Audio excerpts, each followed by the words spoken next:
welcome back again to my page and channel. So today pala is magluluto ako ng tahong at kunting adobo for our lunch. So let's start. So meron nga pala ako ditong green onions at tahong 1 kilo.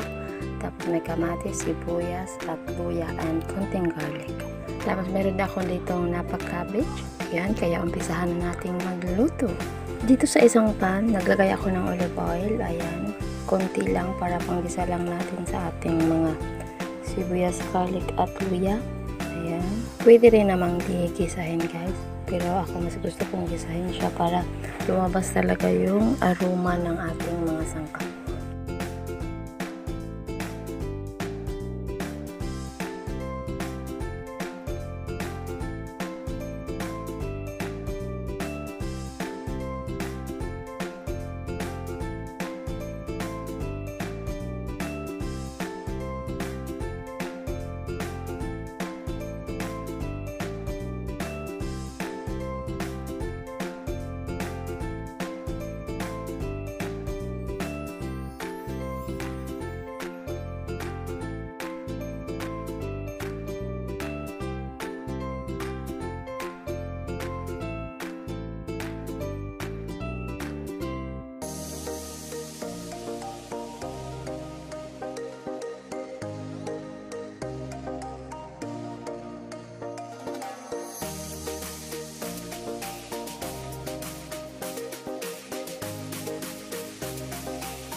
Ayan, this time guys, pwede natin ilagay ang ating tahong. Ayan, binrush ko na yun siyang maigi.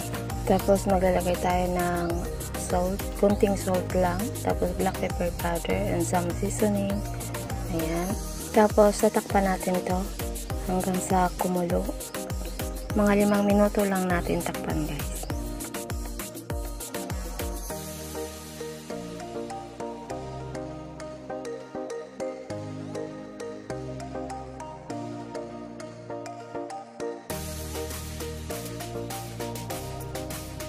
So ayan, at nakulo na. Ayan, nagkaroon na siya ng sarili niyang tubig.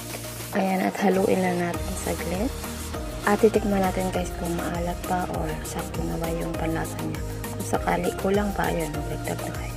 Bago natin ilagay ang ating gulay. So ayan, ilalagay na natin ang ating napaka-cabbage. So hinugasan ko na yung maigi. Dahil minsan may mga nakatagong mga ano dyan eh. Yung mga kunting insekto sa mga dahon-dahon niya. At tatakpan natin ng 3 minutes. Ayan. Maglagay din tayo ng green onion guys para lalong sumarap ang ating tahong. Ayan, at haluing mabuti. Takpan ng mga 3 minutes para hindi naman ma-overcook ang ating mga vegetables.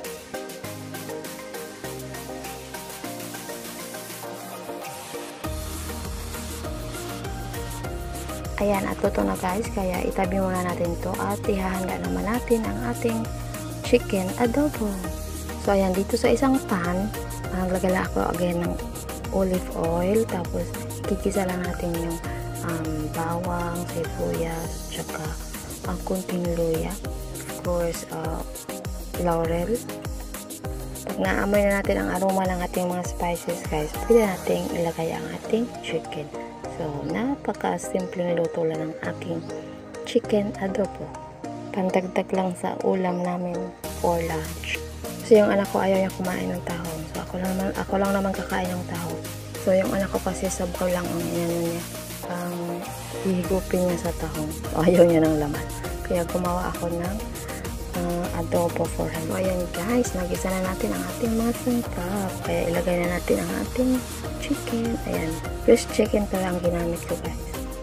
Ayan, haluin lamang natin mabuti guys. Tapos maglagay tayo ng black pepper powder, some seasoning or salt, mga ganun, bago natin takpan ng mga 8 minutes.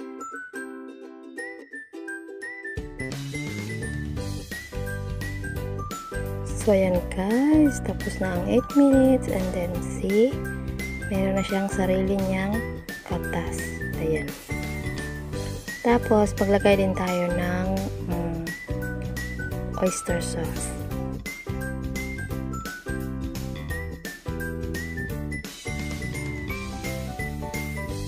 So ayan guys, lalagay na natin ang ating 2 sachet ng oyster sauce. Tapos haluin natin maigi bago natin tatakpan ng another 5 minutes. At maglalagay din tayo ng 1 kutsarang vinegar. So tansyaan lang ito guys. Depende sa panlasa nyo.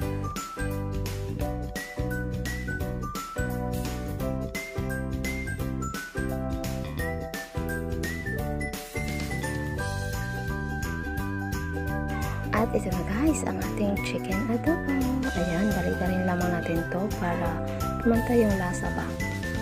Ayan. So this is ready to serve guys. So this is our lunch for today. Ayan, hope you like it. And don't forget to follow for more